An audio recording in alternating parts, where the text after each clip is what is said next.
wonders of an age gone by are known to us today. One tells us of a city, on the Elbe banks it lay. We remember now Dresden, the beautiful town, the charm and the splendor, a place of renown. The folk in the city could hear all along the banks of the Elbe a firm, joyful song. Neither Hamburg nor Dresden from fair Elbe land was spared the harsh fate at the murderer's hand. O'er Germany the sun went down and flames engulfed the night. The fires raged and you'll hear Dresdeners scream out in their plight.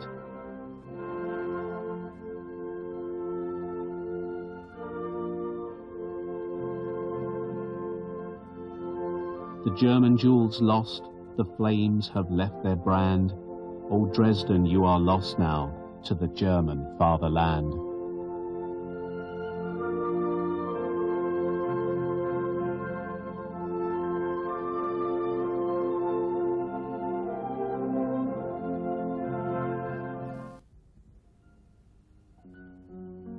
In the year 1206, the name of Dresden is mentioned for the first time. Two parts separated by the river Elbe are joined by a stone bridge, and thus Dresden was born. The middle of the 16th century saw the rise of the Elbe metropolis into the most important Protestant territorial state of Germany.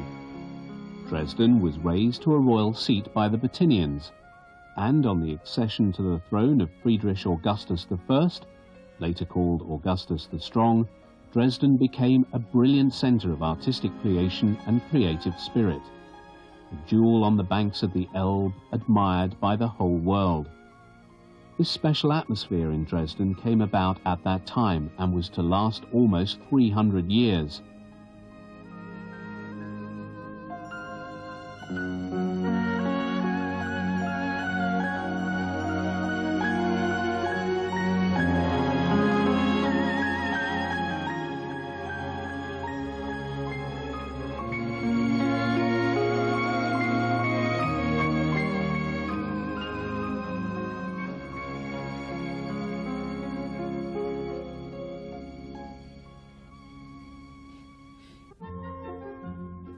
And now, please climb aboard and come with us on a visit to Dresden.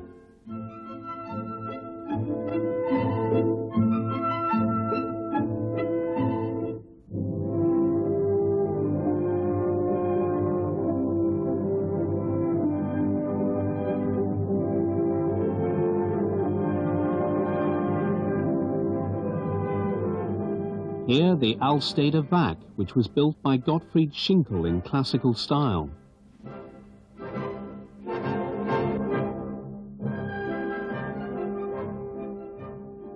The Semper Oper at the Theaterplatz near to the Elbe bank was built by Manfred von Semper, according to the plans drawn by his father, Gottfried von Semper. There are many famous names connected with Dresden's opera house. Two of Richard Wagner's works, The Flying Dutchman and Tannhauser, had their first performances here, as well as the great works of Richard Strauss. But it was Carl Maria von Weber who began a new era of German opera here.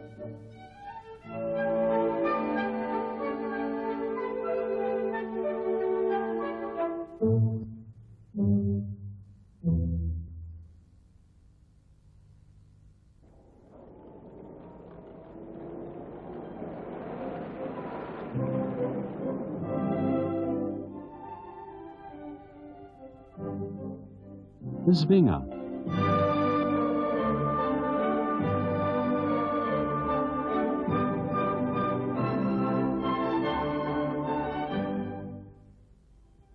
This marvel of Saxon sandstone was created by the highly imaginative Baroque architect Daniel Perpelman at the command of his prince, who loved art.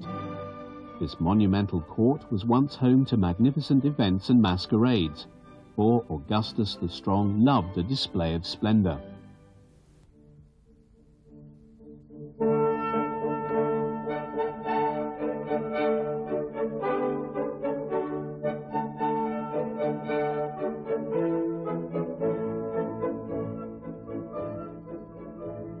Lavish figures and sculptures were created by the sculptor Balthasar Pelmoser. With abundant riches, he brightened up this cheerful architecture.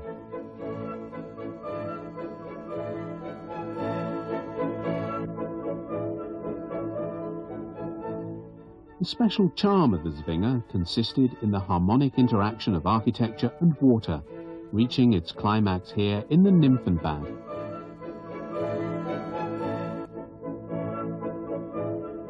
Created in a golden age of art, the Zwinger remained for centuries a festival site of the most magnificent dimensions.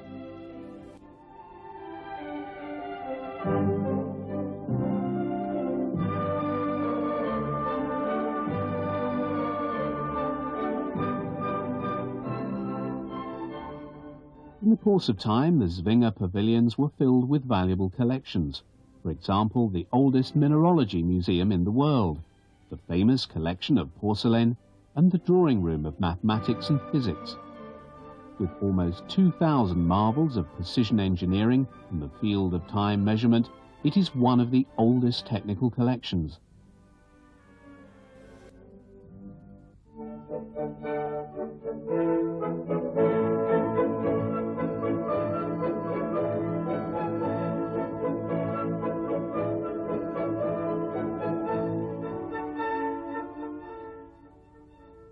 The courtyard of the Zwinger incorporated a famous and much admired collection, the Dresdner Gemälde Galerie.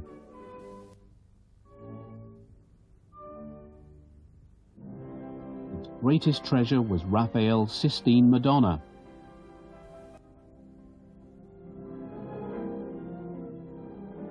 In a special room, it radiated its entire beauty and divine majesty over the visitors. The artistic wealth of Europe was housed in the picture gallery at Dresden.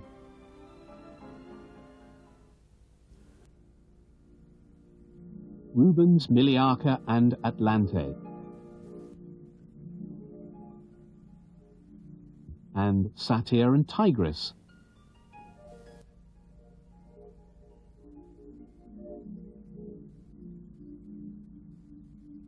Rembrandt's self-portrait with Saskia.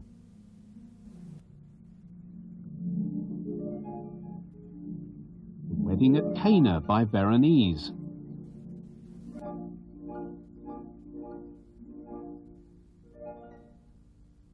The Madonna by Urillium.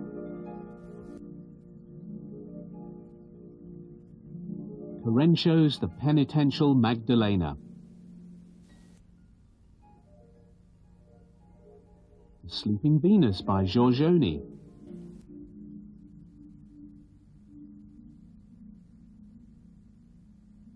Titian's The Tribute Money.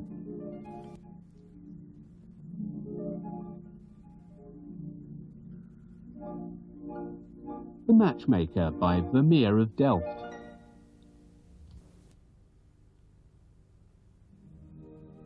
Lee Otter, The Chocolate Girl. The Wedding Procession by Ludwig Richter.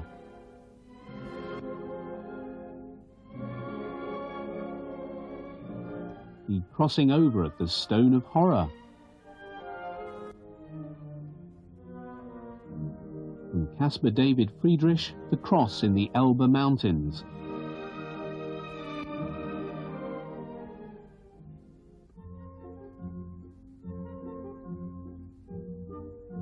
Hotel Bellevue, the little Italian village, the Catholic court church and the castle. The enormous castle tower rose above all the other towers of the town. The large castle courtyard with its richly decorated staircase tower was an important work of German Renaissance artists.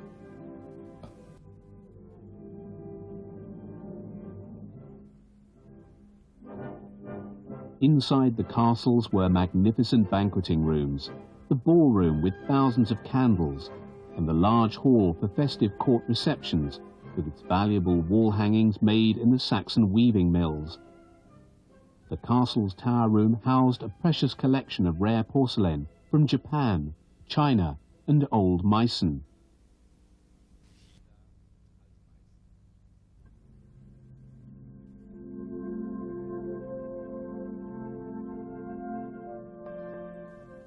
This name was known by the whole world. It was aptly christened after the green colour of the room which contained the silver treasure of the Vatinians. The green vault was the largest European treasure chamber and shone with fairy tale brilliance. Its material value was estimated at over 40 million marks, but its real value was incalculable.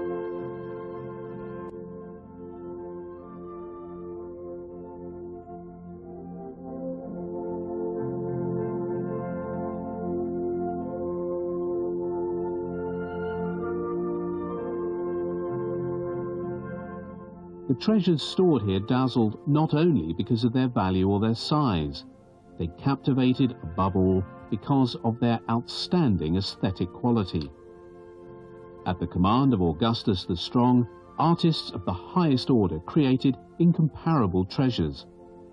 The three Dinglinger brothers worked together with 14 assistants for 8 years on this court of the Mogul. Today, these fantastic treasures have been scattered to the 4 corners of the earth.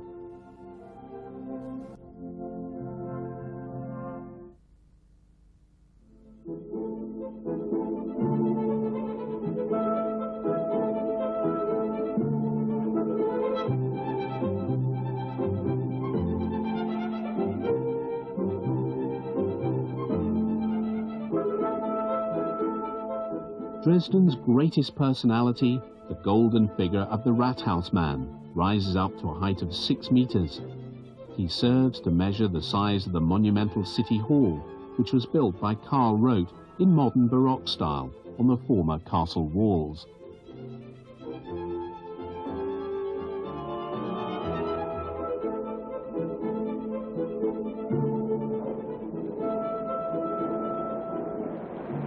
The Pragerstrasse enticed one to stroll around and shop.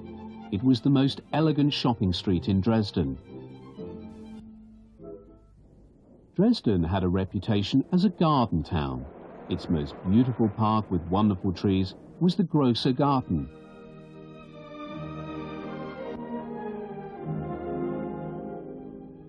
Johann Georg III had this Italian garden palazzo built.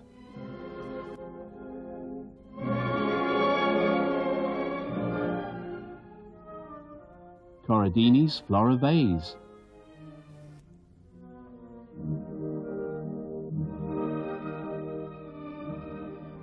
Time steals beauty. The Hygiene Museum owes its creation to Carl August Lehner. His famous international hygiene exhibition of 1911 drew every eye to Dresden.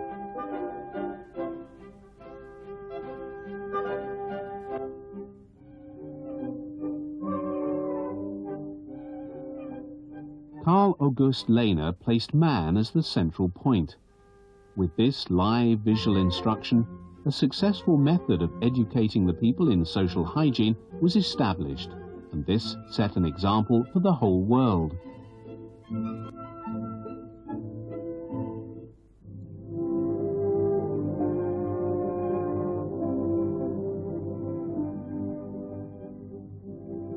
The center point of the German Hygiene Museum was provided by the Glass Man.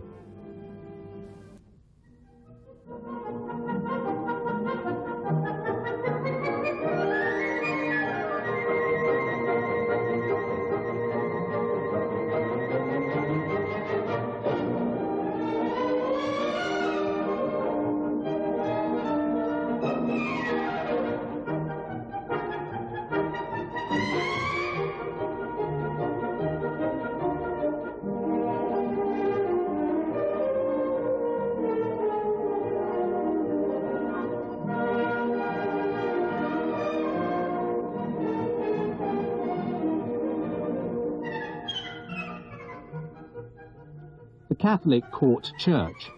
This glorious place of worship was built by Corelli in the middle of the 18th century. 78 holy statues decorate its sweeping, fluid balustrades. From the court chapel, the view opens out onto the new town.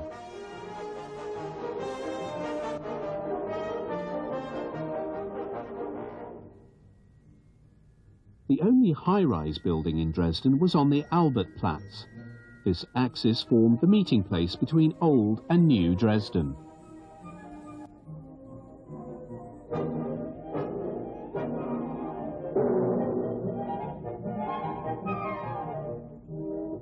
Blockhouse by the master builder Longlou. With the construction of the new town came the four-storied houses for the bourgeoisie.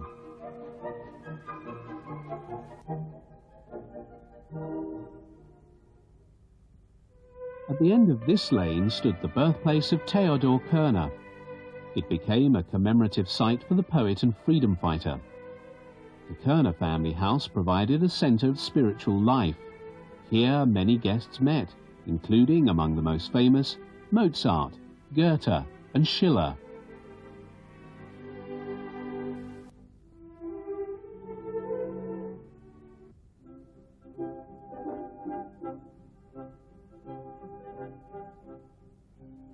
To house his Japanese porcelain, Augustus the Strong built the so-called Japanese Palace.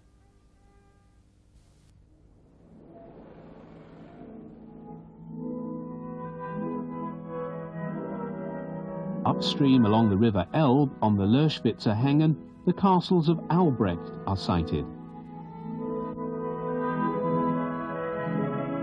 The first suspension bridge in Europe spanned the Elbe between Blasewitz and Lörschwitz. The people called it the Blue Miracle because of its colour.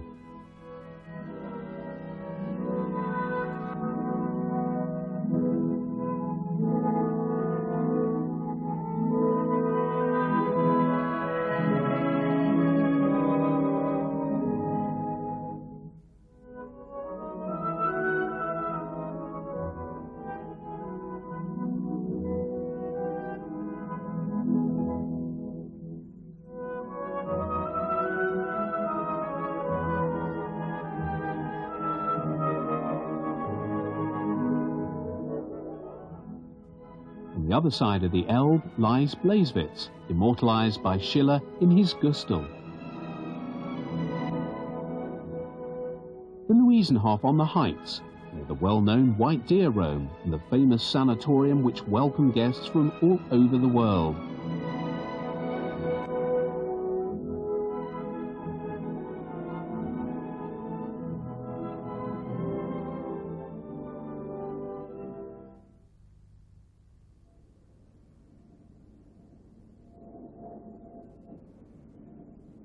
The Postplatz, the heart of the town traffic.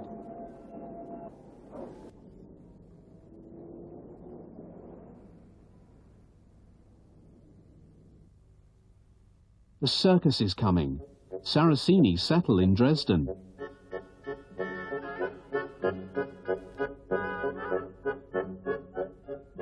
Out of the tent and under a permanent roof.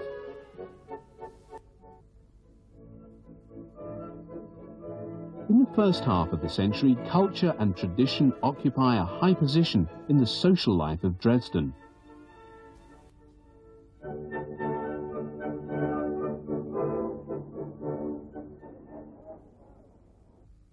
Celebrating festivals, another Dresden tradition.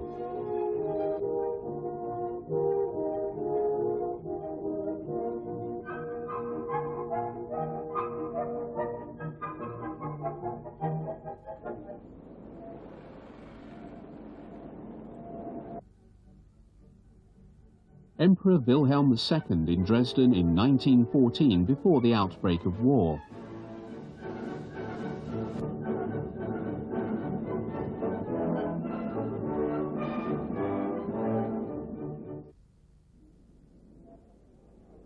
In 1928, the Imperial President von Hindenburg visits the capital of Saxony.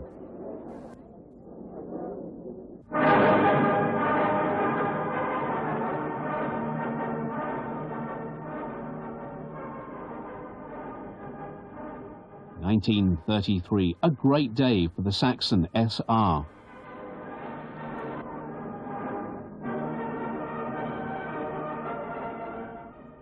The salute is taken by Ernst Röhm.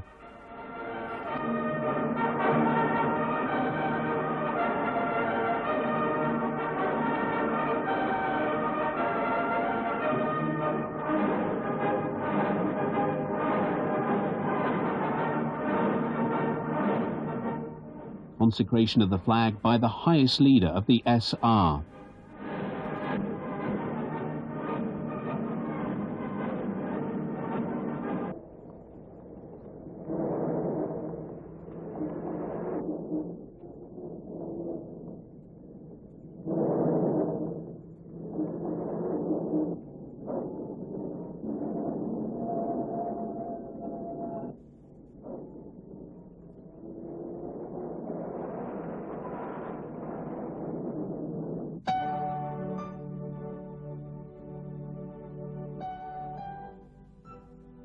Over the Augustus Bridge and passing by the Brüchen terraces.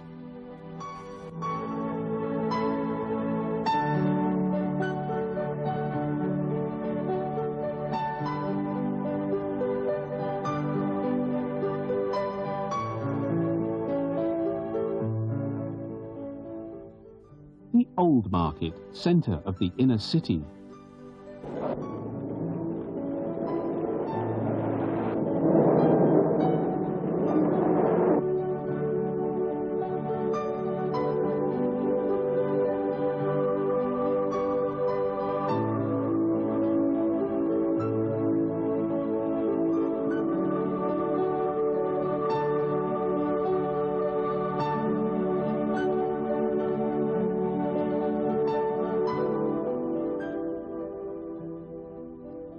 Dresden's landmark, the Frauenkirche.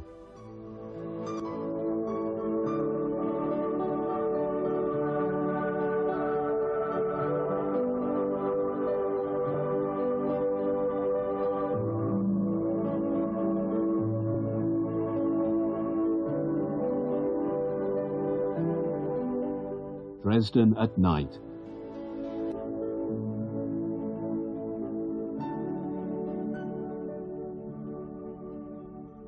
Under the old festive lights.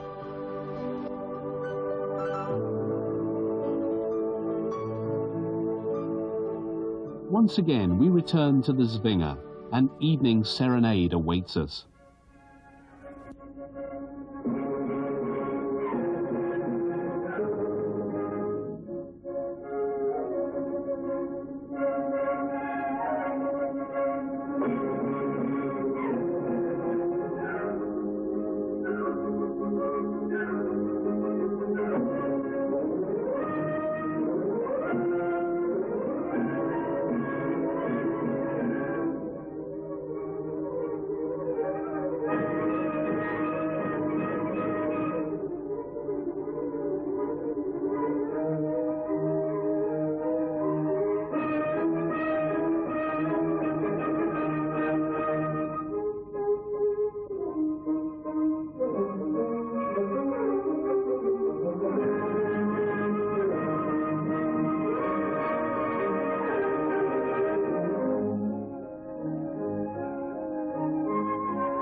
And unforgettable too, Dresden in winter with its Christmas magic emanating from the 400-year-old Streiselmarkt, with the delightful toys from the Erzgebirge.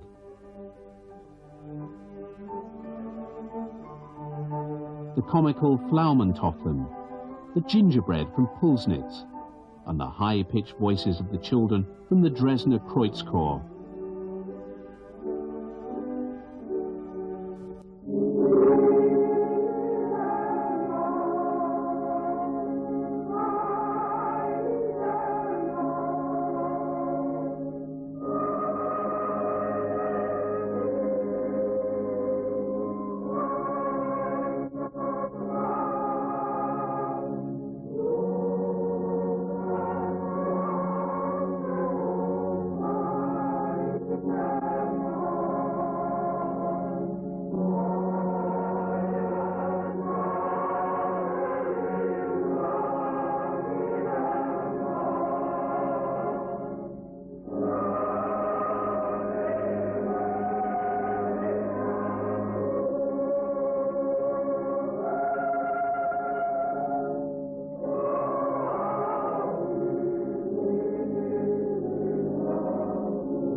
It is the night of February the 13th, 1945, when the first of two waves of British Lancaster bombers assemble over England and approach Dresden.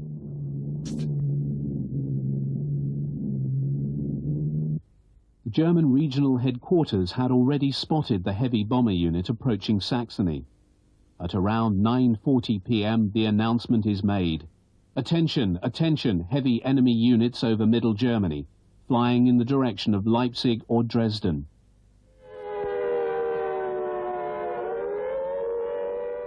Full alert without any early warning.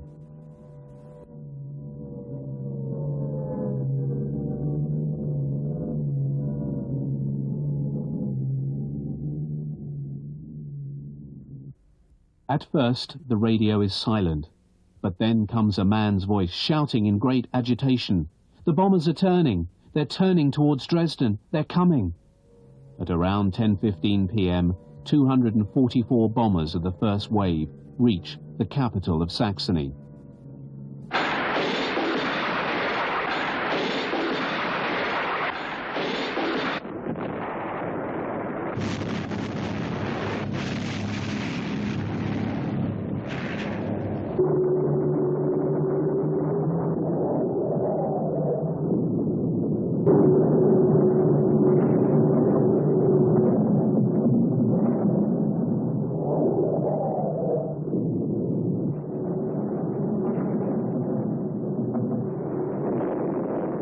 Eine Frau schrie gleich im Keller, die verlor sofort die Nerven. Und ich saß da, hielt mir die Aktentasche über den Kopf und habe geglaubt, das könnte mich schützen. Und jeder reagierte eben und alle in panischer Angst. Und dann fielen schon ringsum die Bomben in der Nachbarschaft. Wir merkten, dass das große Sprengbomben waren. Dann die Detonation, der Luftdruck, da flogen die Kellerfenster durch den Luftdruck, die flogen durch den Keller. Die Türen, die warf es durch den Keller. Und da war man schon froh, wenn man nicht abbekam. Und das war eine Hölle. Und da kam der Phosphor, da kam er durch den Keller, durch so ein Loch nachher reingelaufen. Und da mussten wir natürlich sehen, dass wir rauskamen aus dem Haus. Da sind wir da durch die Durchbrüche. Und wie der Angriff war, da kriegten wir rauf ins Parkhotel alle verbrannten, jung oder alt, ohne Nasen, ohne Ohren, sonst was. Der Dr. Ernst und der Dr. Wappler, 2 Ärzte waren nur da. Die haben also Tag und Nacht dort unten auf Tischen, auf einfachen Tischen gearbeitet, um den Menschen zu helfen. Dresden war zu der Zeit sehr überfüllt, weil der Osten geräumt werden musste, Schlesien und so weiter, sodass unheimlich viele Menschen noch am Hauptbahnhof, im großen Garten an der Elbe gelagert waren, untergebracht waren und dadurch noch mehr Menschen umgekommen sind, als normalerweise sonst in Dresden umgekommen wären. Zum großen Teil die ganze Innenstadt, das war ja total kaputt. Und wo kein direkter Volltreffer rein war, die sind dann durch die ganze Hitze umgekommen. Also es sind kaum Flüchtlinge lebendig aus Dresden rausgekommen. Each of the 245 aeroplanes dropped 5 or 6 tons of high-explosive bombs and firebombs. In the course of the night, we dropped approximately 750,000 firebombs and phosphor bombs.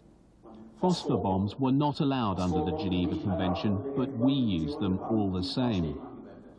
Da sind die Menschen im Asphalt, im heißen Asphalt mit ihren Schuhen stecken geblieben. Also da wird viel erzählt, dass da die Menschen direkt gebrannt haben und der Asphalt so heiß war, dass die sich gar nicht retten können.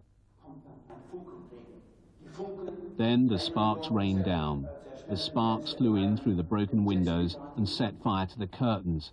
It was the most diabolical plan ever conceived. It did not happen by accident. We did it on purpose.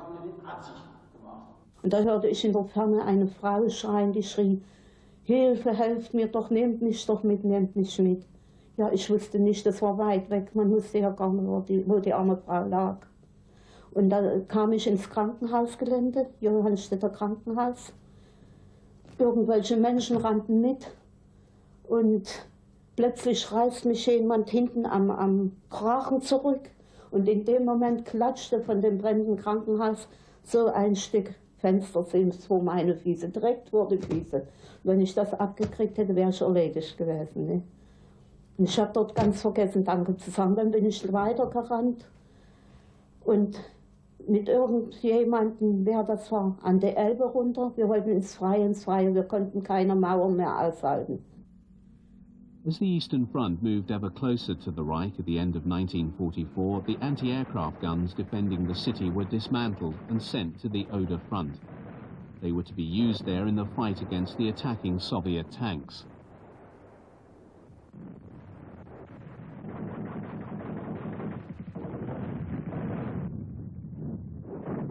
Entlang der Oder haben sich Grenadiere und MG-Trupps eingenistet.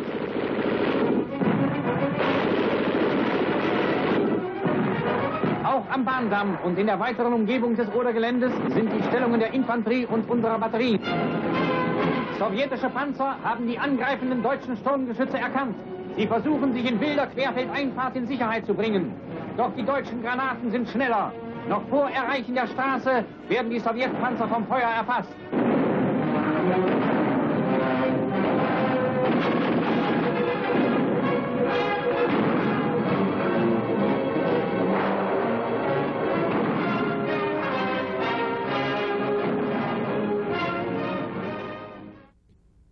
The front was only 130 kilometers away from Dresden. The capital of Saxony was therefore almost completely defenseless. In peacetime, the city had 630,000 inhabitants. Now, because of the refugees that the town had to accommodate, there were between 1.2 and 1.4 million people there. Der Ansturm der Bolschewisten zwang Hunderttausende deutscher Menschen, alles, was sie an Gut und Boden besaßen, aufzugeben und nur sich selbst und das zum Leben Notwendigste in Sicherheit zu bringen. In Treks, die von Morgen bis Abend reichen, ziehen Tausende von Gespannen und Fahrzeugen über das Eis in den Schutz des Reiches. As the city had been mainly spared in the air raids during the war, there were many rumors circulating in Dresden about why the town would not be bombed by the Allies. The most erroneous stories turned up. But most of all, the people of Dresden put their trust in the goodwill of the British and Americans.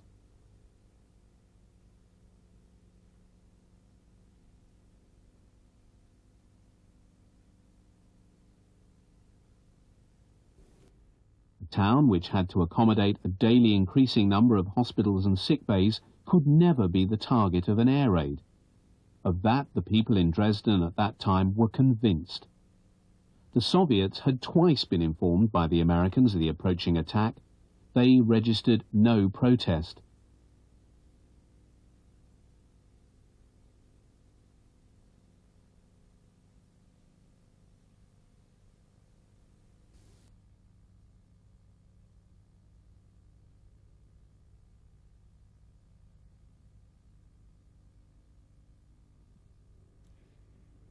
The initial attack with only 244 bombers was to be followed by a night attack with 529 Lancaster bombers. In the double attack on Dresden, the Firestorm was an integral part of the plan. For the first time in history, a firestorm was consciously planned.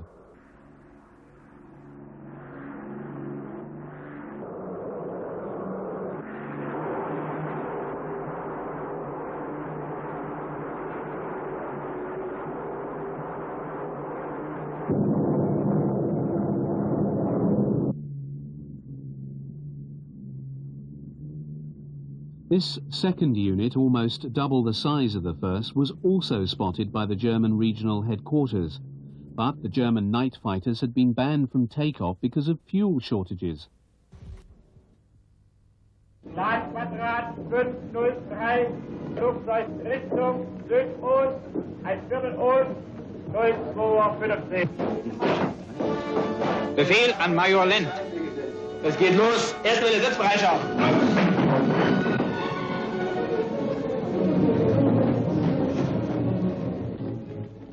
But no order for takeoff followed the standby order. The commanding officer of the military airfield was unable to reach the headquarters in Berlin to get permission to attack. The telephone lines had already been cut off by the first attack on Dresden. So the 18 Me-110 night fighters on the aerodrome at Kloch, only 8 kilometers away from the city, had to stand by and watch in bitter silence the destruction of Dresden.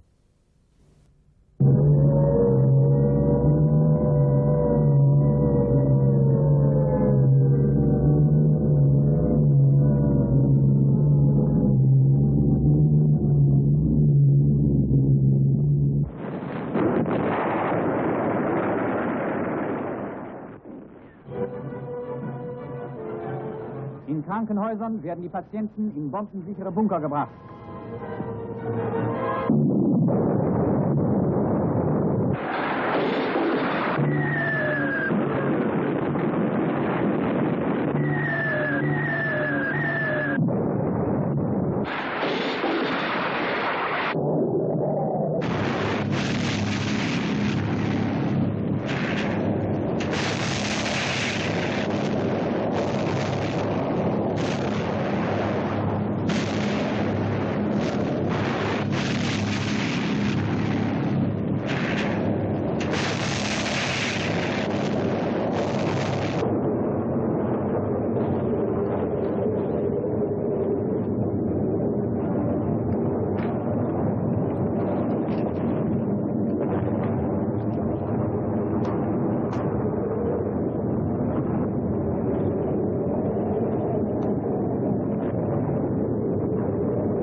Und dann sind wir raus auf die Straße, in die Nebenstraße, und dort habe ich was erlebt, was ich mir noch nie vorstellen konnte, was ich nur im Märchenbuch gelesen habe. Da rollten Feuerräder durch die Straße, die waren dunkel und das war ein Feuersturm. Große, dunkle Räder, die rasten dort durch die Straße. Es war unheimlich alles.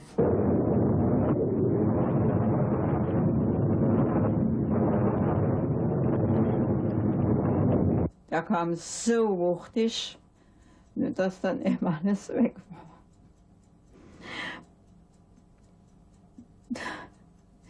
Die Menschen, die sind ja gerannt wie die Wahnsinnigen. Ringsrum brannte es brannte nur alles.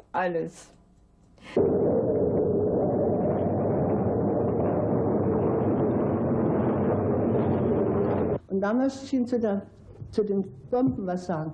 Das waren sogenannte Phosphorbomben. Und die fielen, wenn die in den Hof runterfielen, plumpsten auf und dann drehte sich das Rad. Da war doch rundherum bis in den Keller rein überall Phosphor. Es brannten die Häuser überall. Es saßen 2 Straßenbahner am Fetscherplatz, von denen wir annahmen, die lebten. Erst hinterher merken wir, die waren schon tot. Und dann brennende Häuser über brennende Häuser, Leichenhaufen über Leichenhaufen, die Leichen zusammengeschrumpft, winzig klein.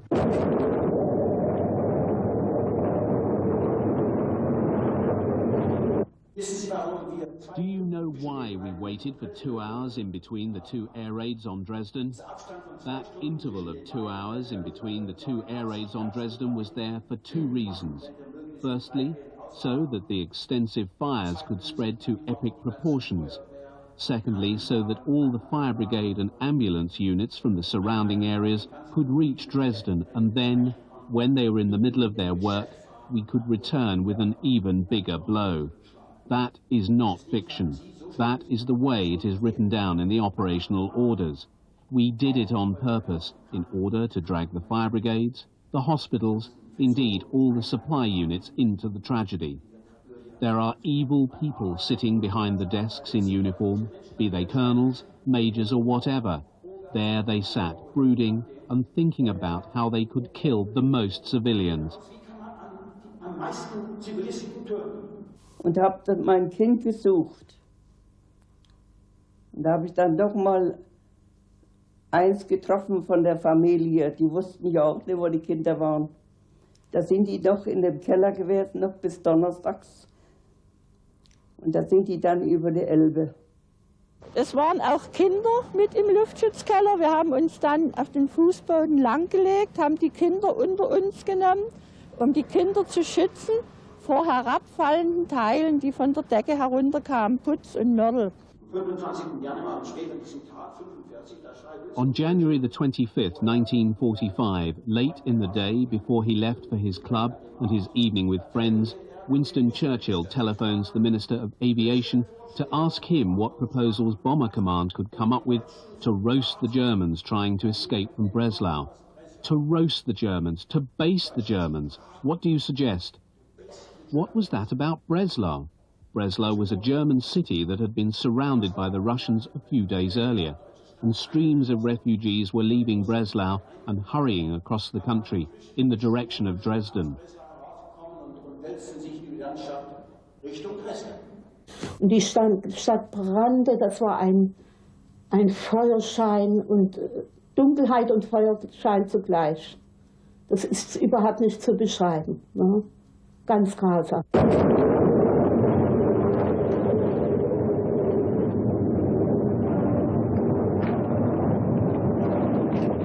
Es ging darum, die deutschen Zivilisten zu töten.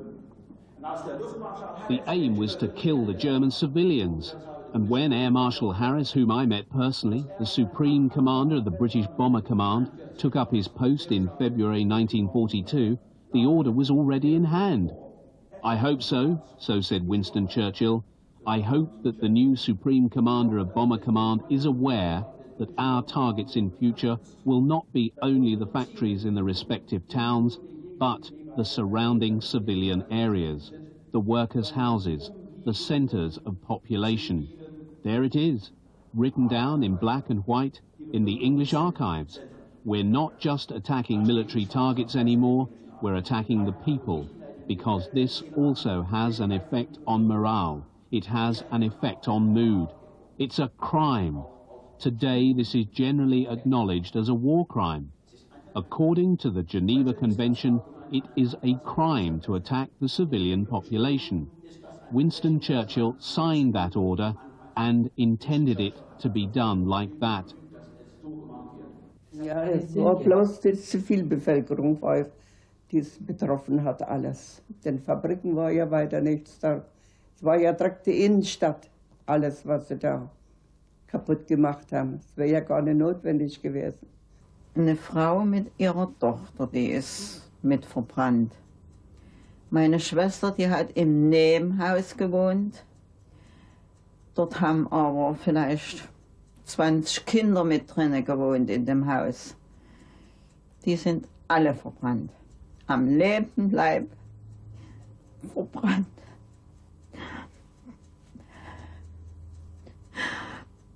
Die eine hatte einen Kinderwagen, die sagte, ich habe auf der Fletcherstraße, das war damals die Fürstenstraße, dort in der Dreher habe ich ja gewohnt.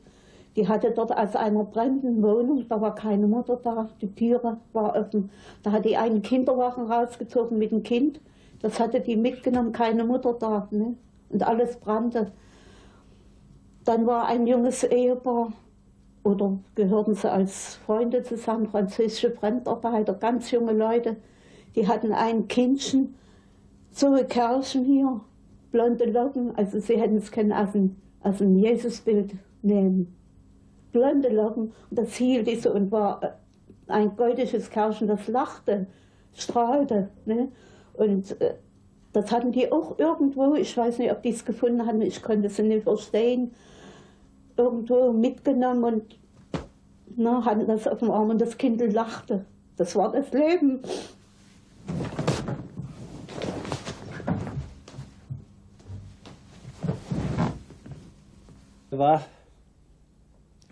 Und ich auf die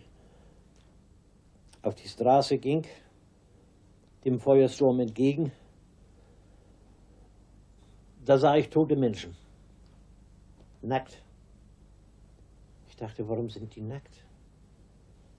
Weil die haben an den Kleidern gebrannt und haben sich die Kleider vom Leibe gerissen. Ich habe nie so viele Tote gesehen wie nach diesem Angriff.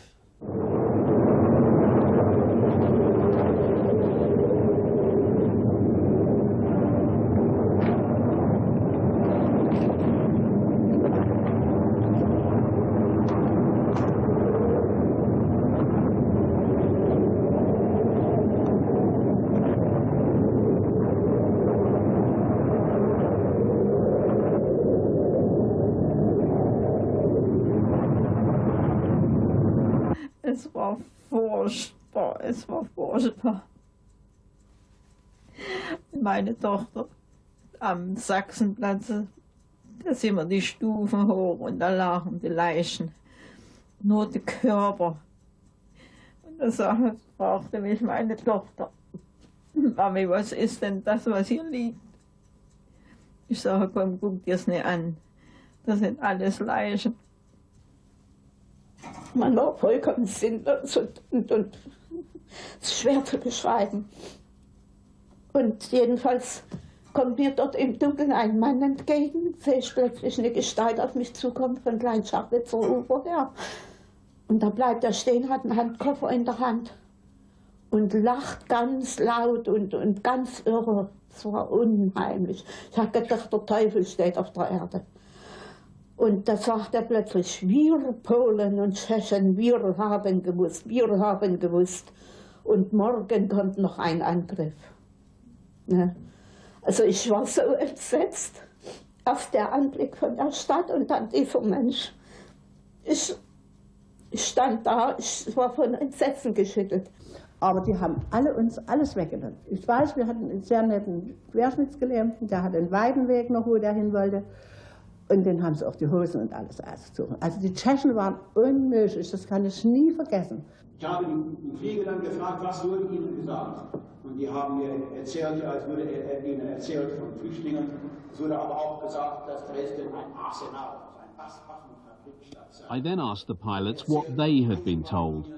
They answered that they had been told about the refugees, but on the other hand, they had also been told that Dresden was an arsenal, a city of munition factories.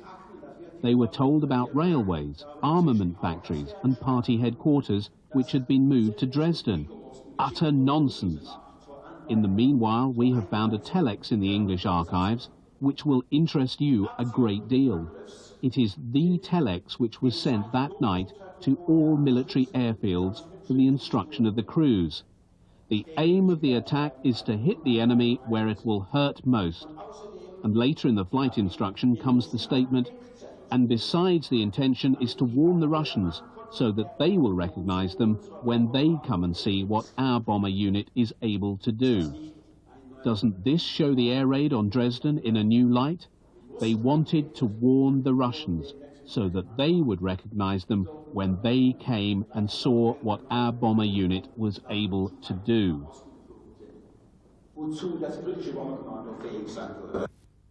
The relations between the Western Allies and the Soviets had worsened towards the end of the year 1944. Strong voices, like that of General Patton, warned of the Soviets and advocated peace with Germany.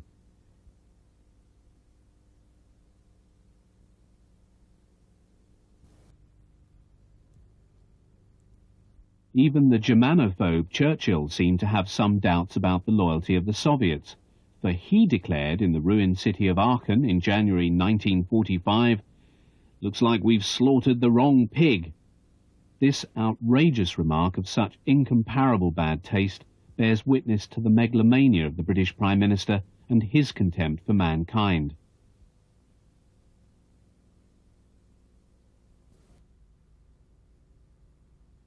With the message from the Defense Department, Dresden is at the moment overcrowded with hundreds and thousands of refugees from the east, Churchill was given precise information about the real situation in the city, but he personally ordered the mass murder of Dresden. The Chief of Bomber Command, Air Marshal Harris, carried out the criminal order.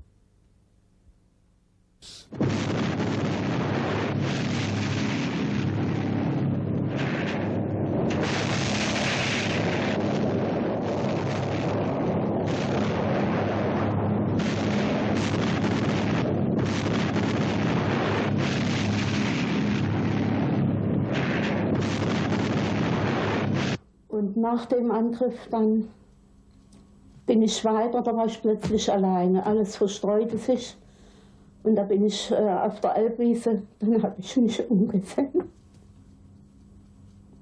Das erste Mal umgesehen.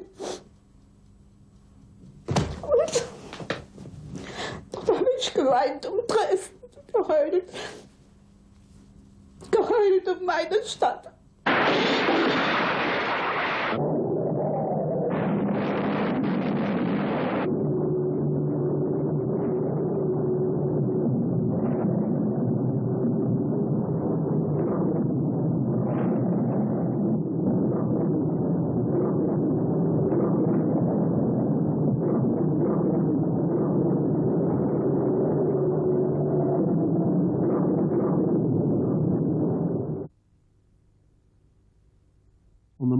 February the 14th, as the first sunbeams make their weary way through the swirling smoke of the still-burning city, you can pick out the people. Tens of thousands of them trying to escape from Dresden via the city's arterial roads.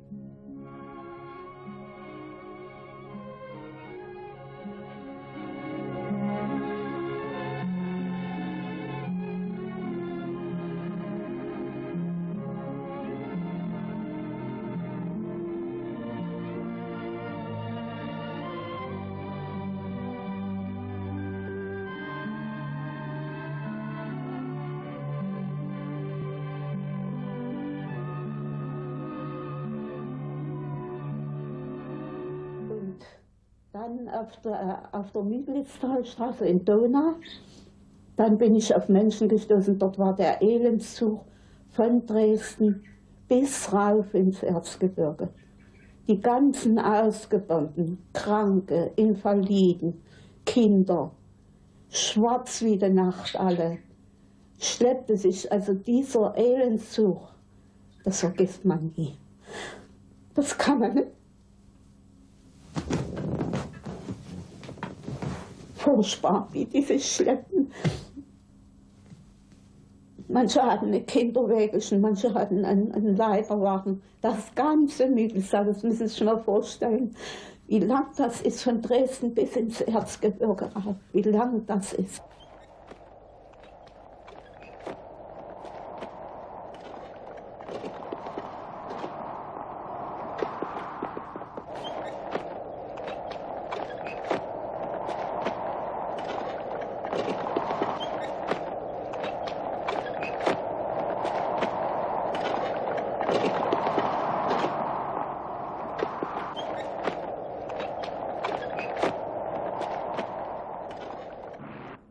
On the morning of February the 14th, 1945, 450 flying fortresses of the American Air Force take off for the third air raid on Dresden. The threefold blow on the dying Saxon capital is to complete the work.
It is not only the bombers which make this third attack so horrible, but most of all it's the escort fighters, the Mustangs. Along the meadows on the banks of the Elbe, they pursue a murderous manhunt on women, children and old people.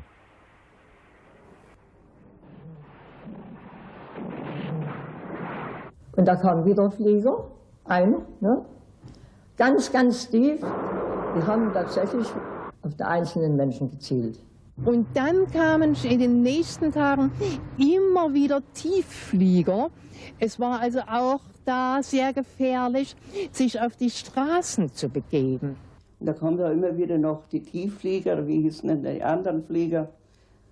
Wenn da die Leute den Kopf raussteckten, da war der Kopf weg. Einige im großen Garten, einige sind nach der Elbe gelaufen und haben sich hingeworfen. Und da sind diese Menschen gekommen, sind das nur Menschen gewesen, geflogen gekommen und haben mit Bordwaffen auf die hilflosen Menschen, die da gelegen haben, geschossen und haben, also jetzt, und haben so viele noch getroffen, verwundet. Wir hatten ja nichts mehr. Also das ist mit das Grässlichste überhaupt. Wobei noch zu sagen ist, dass die Firmen hier in Heidenau nicht eine Bombe abbekommen haben. Das war ein ausländisches Kapital dabei. Die kriegten nicht eine einzige Bombe ab. Aber die Margarinefabriken, die wurden bombardiert, ist auch gegen die Menschen, auch gegen uns gerichtet gewesen. Es war kaum zu beschreiben. Ich kann das bloß bestätigen, dass die Flieger so tief kamen, als hier die Heimbewohnerin sagte, so tief kamen, dass sie Freude dran hatten, wenn sie einen Menschen erwischten. Und das war auch nachher noch so. Das waren Kinder, Geiseln, wer war denn noch da? Frauen. Who actually started this aerial warfare against the capitals? Well, I've been working on a biography of Winston Churchill for 15 years, and here I have to say that it has been proven beyond doubt. Winston Churchill unleashed the aerial warfare on the German cities in the summer of 1940, and for 3 reasons. First, in the summer of 1940, Churchill had just become Prime Minister of England, and at that time the desire for peace was becoming vocal. There were even secret rallies in the street in front of his apartment, peace rallies. People could no longer see any sense in the war. Poland no longer existed, France had been conquered. The Germans had already begun to offer peace conditions, which were quite acceptable. But these offers of peace were never published. Winston Churchill knew about it from decoding the radio. The German ambassador in Washington was contacted by the English ambassador in Washington, a memorable day. On July the 20th, 1940, the British ambassador, Lord Luthien, asked of his own bat, "What are the German conditions? What is the German offer for peace?" The German ambassador, Ernst Thompson, sent a radio message to Berlin, coded by the Enigma machine. The English ambassador wants to know what our offer is for peace. Churchill had it decoded and read it. On the very same day, July 20th, 1940, he summoned Air Marshal Sir Charles Porter, commander of the British Bomber Command, and asked him, "Sir Charles, what is the earliest moment at which we can attack Berlin to great effect?" Until that time, no bomb had fallen on London and none on Berlin. That is to say, neither had attacked the other's capital city. But now Churchill wanted to know how soon Berlin could be attacked. The answer from Sir Charles, "Prime Minister, it is still summer, July 20th. The nights are too short. We cannot even reach Berlin. The earliest time we could do it would be September 1st. Besides, we would also have the first 100 Sterling bombers then." The big 4-engine bomber aircraft were due to be delivered by that date. Churchill says, "Good, prepare everything for a full-scale attack on Berlin."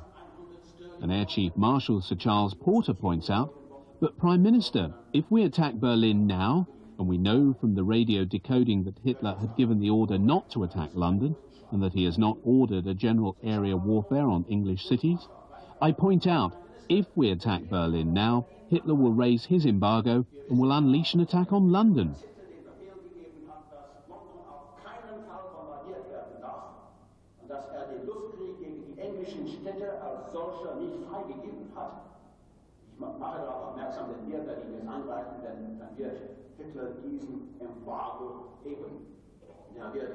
London zum Angriff freigeben. Da hat Churchill mit den Augen gezwinkert. Das passte ihm sehr gut. Churchill blinked his eyes. It suited him perfectly that Hitler would now bomb London. It was not yet possible. The nights were too short.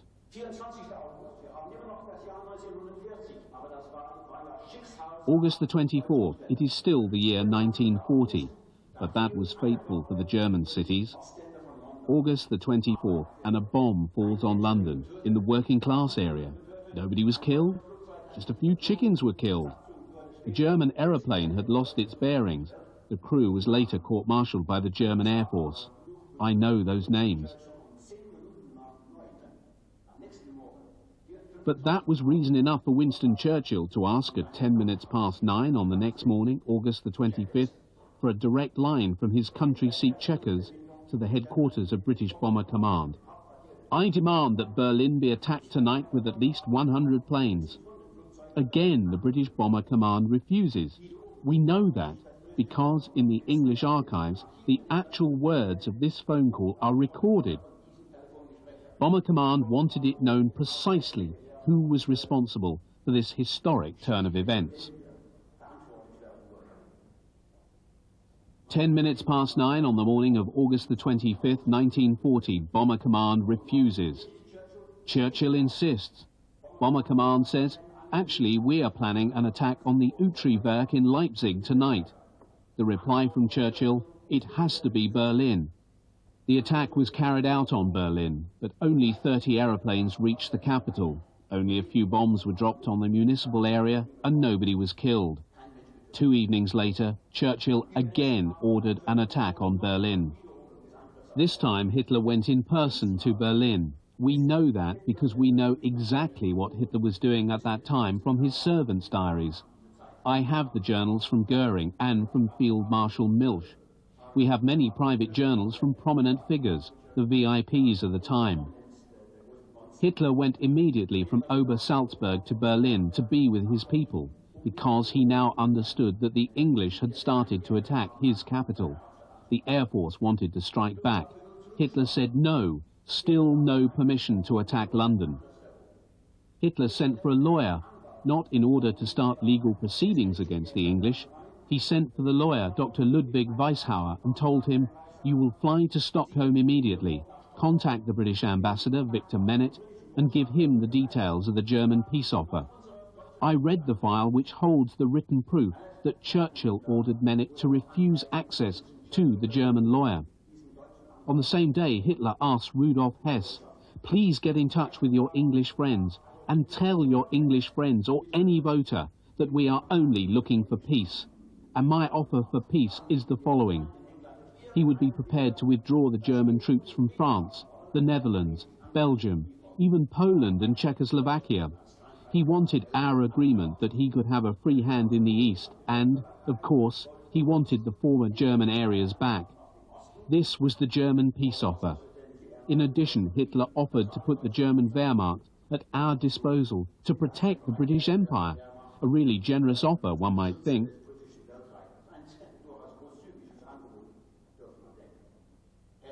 It is known that Hess was unable to establish contact with the English until May 1941. All this was at the end of August 1940. In the meantime, another 6 British air raids were made on Berlin. And on September the 4th, 1940, Adolf Hitler stood up in the Sportpalast in Berlin and made his famous, indeed notorious, speech. These English, these madmen in England have now started to attack our cities. Berlin was attacked by British bombers 6 times within the last 10 days. If the English attack just one more city, then I will pay them back in their own coin. If they send 10 aircraft, I will send 100. If they drop 100 kilos, I will drop 100,000 kilos. If the English continue to attack German cities, then I will wipe out their cities. That is Adolf Hitler's famous speech. The same evening, Winston Churchill called the headquarters in England. I want another attack on Berlin. So, you see, slowly, the responsibility comes to light. Up till now, we have succeeded, says Churchill. And that comes from the speech records of the Russian files about Yalta, which I have. Up till now, we have succeeded in killing 6 or 7 million Germans. And maybe we will be in a position to murder another 1 million Germans by the end of the war. Interesting, isn't it? What Winston Churchill, who is accorded so much respect in England, said to his friend Joseph Stalin at that time.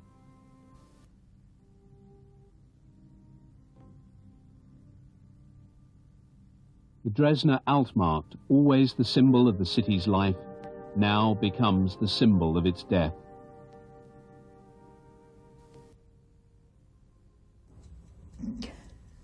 Ich war ja dann auch am Altmarkt und bin dort vorbeigegangen, wo die alle aufgestapelt lagen, die Leichen, die eben verbrannt werden sollten.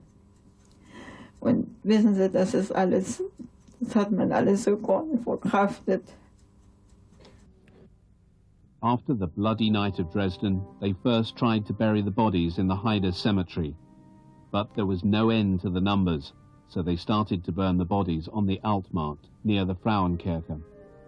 Brought together from every part of the town, the corpses piled up at this place of horror. Always 200 to 300 to a pile, a few tram lines in between to keep the bundles of misery together.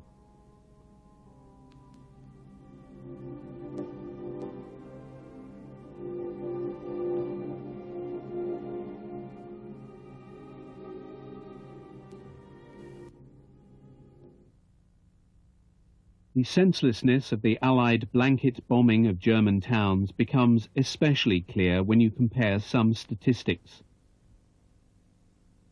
The loss of production caused by bombs was about 9% in 1943.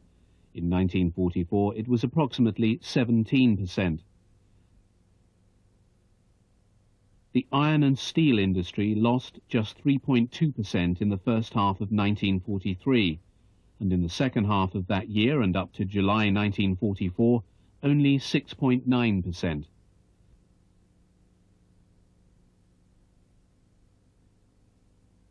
The highest production level during the whole war was achieved in August 1944 for munitions, in September 1944 for aircraft, and in December 1944 for U-boats.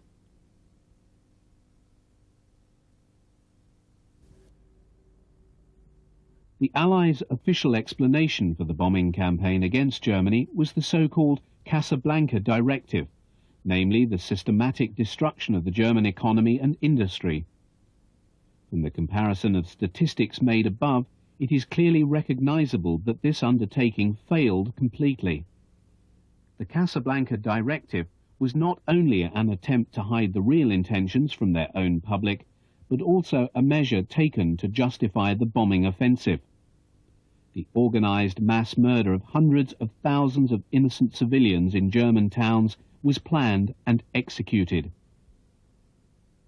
A multitude of irreplaceable cultural possessions fell victim to this act of barbarity. The Supreme Commander himself, Air Marshal Harris, eliminated any last doubts about the truth in his book, published in 1948. It must be emphatically stated that, with the exception of Essen, we never chose special industrial firms as a target. The destruction of industrial plant always seemed to us to be a kind of bonus. Our actual target was always the city centre. Dresden, I have to say, ruined my life, because this showed me that you cannot even trust your own government when the government is responsible for recording its own history. You have to search further yourself. You have to find out for yourself. You have to not believe and go on searching. And this continuous searching is what helped me to find out the truth when I wrote my works and my history. Sie werden also die Zahl von den 35.000 als Propaganda bezeichnen? Ja, ist es auch. Ist es. Das ist es. Denn die Züge, die aus Pommern, aus Ostpreußen, aus Schlesien gekommen sind, die waren doch gerammelte voll mit Flüchtlingen. Und die 35.000, die würde ich nie anerkennen. Und es gibt ein Buch, da ist 350.000 angegeben. Aber es gibt auch Bücher, ich glaube, das hier ist auch eins, wo eben bloß 35.000 angegeben sind. Und unsere wollen das ja nicht wahrhaben. Die sehen das auch nicht ein, aber die haben das ja eben alle nicht miterlebt. Gucken Sie mal, meine Schwester hat um die Ecke gewohnt von uns, die ist am Leib verbrannt mit ihrer Kleinen. Und dann, ich will Ihnen mal hier ein Bild zeigen.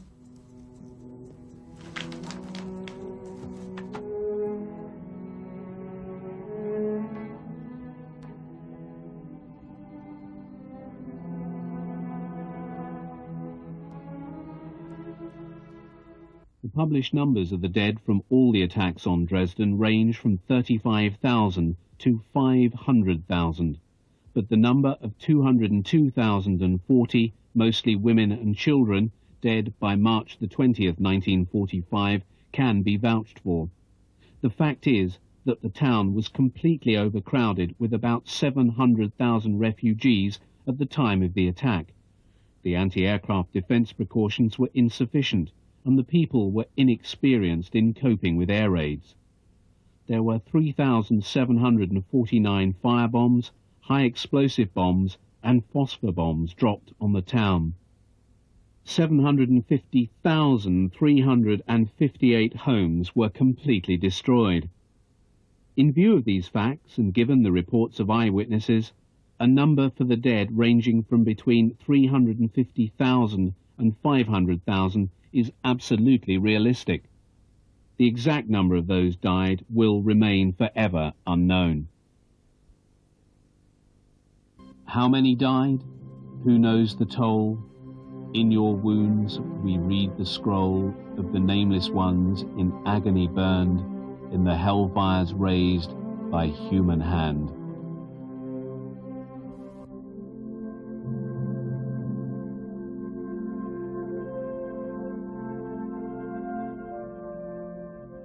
The tale of Dresden's fate since then is not to hand.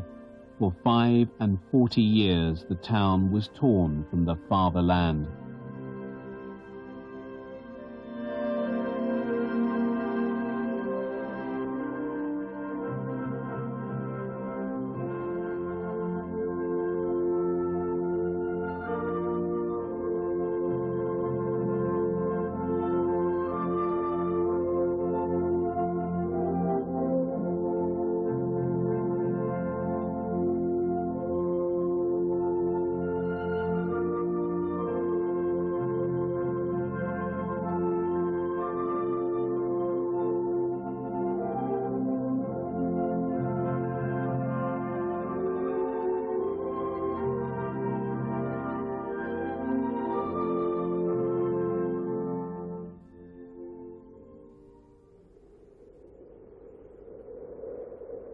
On April the 17th, 1945, the ruins of Dresden were again attacked by 572 American bombers.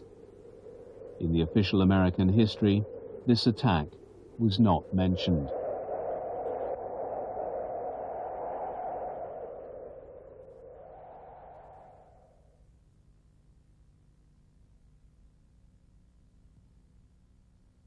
In his book, Grand Alliance, Winston Churchill wrote, enchanted about his work, "I went to bed and slept the sleep of the saved and thankful."